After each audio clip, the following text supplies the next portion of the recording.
নমস্কার, স্বাস্থ্য বিভাগের পক্ষ থেকে আবারও একটি নতুন এবং গুরুত্বপূর্ণ নিয়োগ বিজ্ঞপ্তি। 14টি ভিন্ন ভিন্ন ডিপার্টমেন্টে শূন্য পদ আছে এবং এই ভ্যাকেন্সিগুলি পূরণ হবে ওয়াক ইন ইন্টারভিউ এর মাধ্যমে সরাসরি একটি সরকারি হসপিটালেতে। এই ভ্যাকেন্সিগুলি আসুন প্রথমে ভ্যাকেন্সি ডিটেলস দেখব এবং তারপরে নেসেসারি ডিটেলস।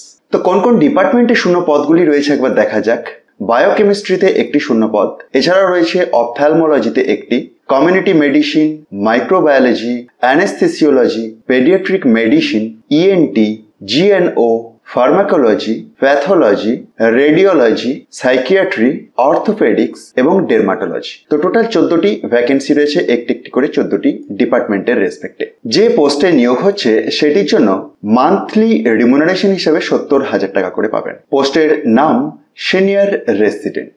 যোগ্যতা হিসাবে লাগছে have passed MD or MS or DNB in the respective discipline এবং 45 বছর এর মধ্যে আপনার বয়সসীমাটি থাকতে হবে। ইন্টারেস্টেড এবং এলিজিবল ক্যান্ডিডেটসদেরকে এই 5 নম্বর পয়েন্টে দিয়ে দেওয়া যে সমস্ত ডকুমেন্টসের লিস্টিংটি রয়েছে এগুলি সহ ওয়াক ইন ইন্টারভিউতে যোগ দিতে হবে। ওয়াক ইন ইন্টারভিউ যেটি রয়েছে 10/7/2024 দুপুর 1টা থেকে। ভেন্যুটি chamber of dean, office of the principal, JGMCH first floor, district health administrative building, hospital road, Jalpaiguri, pin 735101 এতে। দুপুর 1টা থেকে ওয়াক ইন ইন্টারভিউটি থাকলেও আপনাকে ওই দিনের সকাল 10টা থেকে 12:30টার মধ্যে এই অফিসিয়াল বিজ্ঞপ্তিটি নিচের দিকে অ্যাটাচড করে দেওয়া অ্যাপ্লিকেশন ফর্মটিকে ফিল আপ করে প্রয়োজনীয় ডকুমেন্টস সহ জমা করে দিতে হবে ওই নির্দিষ্ট ভেন্যুতে গিয়ে। আর এই অফিসিয়াল বিজ্ঞপ্তিটি আপনি নিজে থেকে একবার চেক করতে পারেন। সেটির জন্য ডেসক্রিপশন বক্সটি দেখুন, যেখানেতে টপ নিউজ বাংলার অফিসিয়াল ওয়েবসাইটের লিঙ্ক দেখতে পাবেন, আর সেখান থেকেই খুব সহজেই ডাউনলোড করে দেখে নিতে পারবেন।